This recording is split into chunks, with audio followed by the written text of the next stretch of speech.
Ngayong araw, after ng mag-iilang taon na hindi kami nagkita ni Ate Queen Manica, nandito siya ngayon para makapag-usap kami ng maayos. Then, aminin din kung ano yung mga pagkakamaling nagawa ko noon. So, hindi kami nagkaroon ng closure, hindi kami nagkaroon ng conversation na natapos. Kaya until now is meron pa ring hindi pagkakaunawaan sa puso namin. So sinadya niya ako dito sa Manix para makapag-usap kami kung ano ba yung nararamdaman namin. So thankful na lang din ako kasi pinuntahan ako dito kasi may mga oras at panahon na kahit nagre-reach out siya or ano is winawalang bahala ako since gusto kong mag-escape.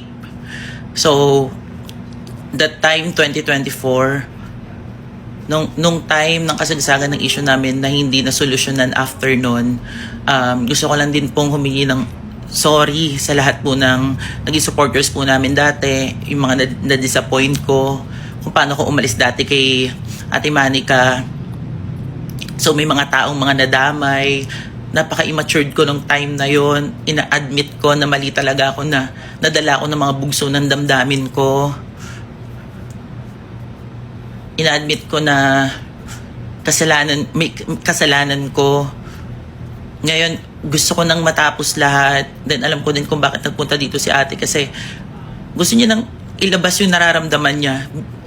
Hindi para pa sa loob ng 3 taon na yon, hindi ko maitatanggi. Totoo naman na naging part din ako ng buhay niya, naging part ako ng buhay siya sa buhay ko.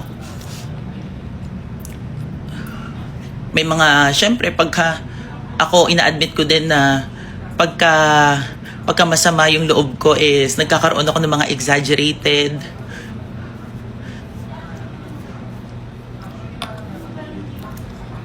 Gusto kong maayos na rin kami lahat. Kasama sila Ate Joanna, lahat-lahat.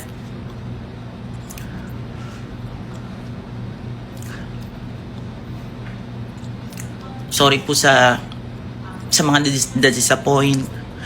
Kung bakit bigla na lang kaming nawala. Kung bakit walang natapos na conversation, di nakapag-usap ng maayos. Dahil din po sa pride ko.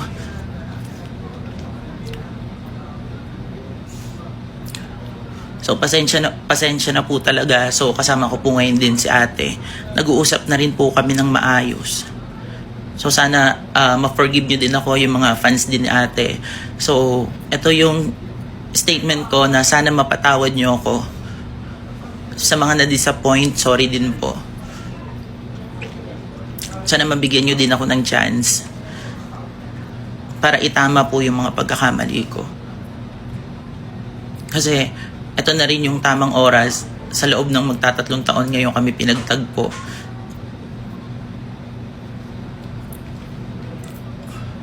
Gusto kong aminin lahat ng mga pagkakamali ko din.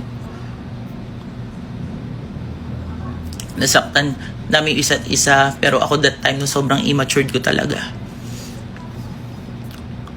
And also gusto ko lang din sabihin sa inyo, yung sinasabi ni Ate Queen Manica na ako yung scriptwriter sa nangyari nun. Inaamin ko po, opo. So isa po ako. Ako talaga. Inaamin ko po talaga, dala ng bugso ng damdamin din. Kasi yung puso ko puro hate. Inaamin ko po yung mga pagkakamali ko na yun din. Sorry din kung na-damage ko din yung pangalan ni Ate Queen Manica. So sana mapatawad niyo po ako.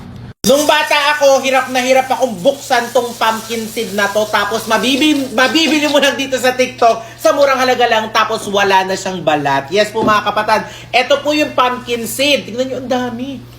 Ayan o mga kapatid. Ito po yung pumpkin seed na nabili ko dito sa TikTok. Sobrang worth it niya kasi nagtitrending siya ngayon. Tapos alam nyo yun, ayun o. Pwede nyo nang kainin o. Nakaganyan lang o.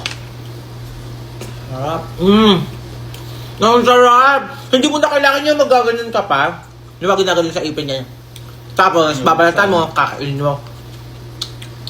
Ang sarap. Grabe to. Sa isang ganito, meron siyang 600 grams. Ang dami.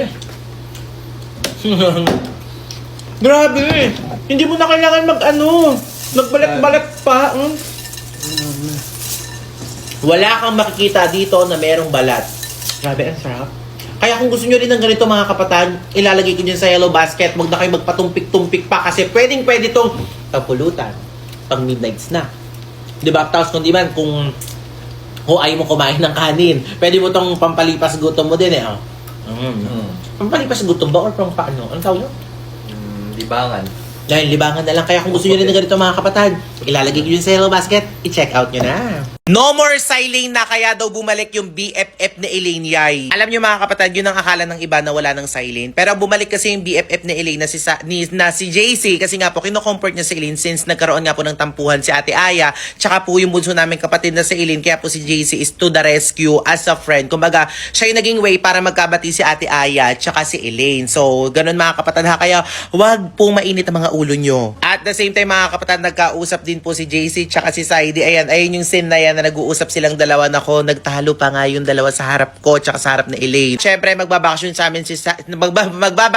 amin si JC ng 3 days. So, siyempre, na-miss din namin siya for almost 2 months namin siyang hindi nakasama. Kasi nga naglaylo na siya at tinedeclare niya rin naman mga kapatid na hindi na po siya nanliligaw kay Elaine. Kasi nga po, tinanggap niya na sa sarili niya na kahit anong gawin niya is hindi daw siya pipiliin ni Elaine. So, siyempre, pinangatawanan niya na lang din yung pagiging best friend niya kay Elaine. So, to the rescue siya, kaya siya pumunta sa bahay. So, anong ganap dito? Sa nangyari na yun, ako panoorin yung mga kapatid na sa YT channel na po yan ni Ate Ayayay. Kaya ano pang hinihintay nyo, pumunta na kayo doon. 2025 pa, nag-trending yung kabog na to, pero ngayon 2026 lang ako nakabili. So anyway mga kapatid, ngayon ko lang siya gagamitin kasi nga ang dami nagre-request sa akin na i-review ko daw tong kabog na to. So etong kabog na to is bleaching soap na meron lang naman siyang nicotinamide, tranexamic acid, and arbutin. So yung talon na yung mga kapatid, familiar ako dyan. Siyempre, as na nagre-review talaga ng mga sabon mga kapatid, so alam na alam ko yan. So hinahanap yun ng mga balat ko mga kapatid, lalo na ako nagmamadali kang mag-lighten ang inyong skin. Pero syempre, hindi agad-agad magla-light yan kung hindi consistent ang paggamit nyo. So, ito na. Buksan na natin. Ito na siya. Nakita ko na siya sa personal. So, buksan natin. Tingnan natin yung amoy. Ang bango. Ang bango. Alam niyo mga kapatid, hindi ako basta-basta nagre-review ng sabon pagka alam ko na hindi magaganda yung reviews ng iba. Pero anyway, magaganda kasi yung reviews ng iba. Kaya napilitan na rin ako mag-review din ito. So, mabango siya. So, basain natin. Tignan natin kung mabula. Sa texture niya, hindi rin siya ganun katigas. Hindi rin siya ganun kalambot. So, basain na natin. So, siguro ibabad lang natin siya siguro kahit mga 30 seconds. Ayan. Yung texture niya, parang hindi siya yung madaling matunaw na nalulusaw agad. So, ayan. So, balawan na natin siguro to. Pero hindi agad makikita to ng isang gamitan lang mga kapatid. Siyempre, consistent na paggamit nito, mga 3 months pataas para makita natin yung resulta ng isang produkto kung maganda talaga sa balat natin. So, ayan. Hindi siya dry sa balat. Hindi nga siya dry sa balat. Feeling ko na para akong nalibagan. Parang ganun yung feel ko sa balat ko. Pero, umaamoy. Grabe. Naku mga kapatid ha, gusto ko siya anyway. Siguro for now, dahil first time ko lang naman siyang ginamit, siguro masasabi ko agad na 8 out of 10. Pero syempre, titingnan natin yung journey ko dito. So, susubukan natin siya araw-arawin tapos ipapakita ko sa inyo kung ano yung magiging result nito sa balat ko. Kasi nga, bleaching soap po siya mga kapatid. So, hintayin natin kung meron ba siyang mga feeling effect, kung meron ba siyang changes after natin gamitin. Siguro more on gamitin ko na lang siya sa kamay ko para makita natin yung difference. So, lagi ko siyang gagamitin. Kaya kung gusto nyo rin ng ganito mga kapatid, ilalagay ko dyan sa yellow basket, i-check out nyo na. Sino ba nagsabi sa inyo na konti lang ang laman ng BCN toner na to? Naku mga kapatid, meron lang naman po itong 500 ml. Ibig sabihin po ng mga kapatid, hindi ko alam kung ilang buwan nyo to mauubos. Pwedeng gamitin sa mukha, pwedeng gamitin sa katawan. Para saan po ba itong BCN toner na to? Alam nyo mga kapatid, kung problema nyo po yung mga dry nyong balat at kung problema nyo rin po yung mga balat nyo na gusto nyo mag-lighten at brighten, nako, ito na ang solusyon dyan. Dahil meron lang naman tong vitamin C at meron lang naman tong niacinamide na kasama mga kapatid, di ba? So, kailangan na kailangan talaga siya ng balat natin. At alam nyo ba mga kapatid, once sa pinahig ito sa balat nyo, hindi po siya malagkit. Tapos yung texture po nito mga kapatid, hindi po puro tubig ang laman. Ibig sabihin po nun, para po siyang serum. Ibig sabihin, malabnaw or malapot po siya. Parang ganun siya. Malapot ba? Tama. Malapot. Malapot na malabnaw yung texture ng BCN toner na to. Pwedeng gamitin sa mukha, pwede nyo rin siyang gamitin as your makeup remover, mga kapatid. So, ang tamang paggamit ito sa mukha, mga kapatid, ilalagay nyo lang siya sa cotton, then itatap nyo siya sa inyong mukha hanggang sa malinis po siya. So, matutulungan niya makapagpa-moisturize at nourishing ang ating skin. So, tignan nyo, ang dami, mga kapatid. O, di ba? Kasi 500 ml siya. Tapos, ang maganda pa dito, mga kapatid, mura na siya. So, may mabibili kayo dito niyan, mga kapatid, na buy one, take one. Kaya damihan nyo na ang bili nito, mga kapatid, hanggat mura pa siya, okay? Kaya ilalagay ko dyan sa yellow basket, i-check out nyo na.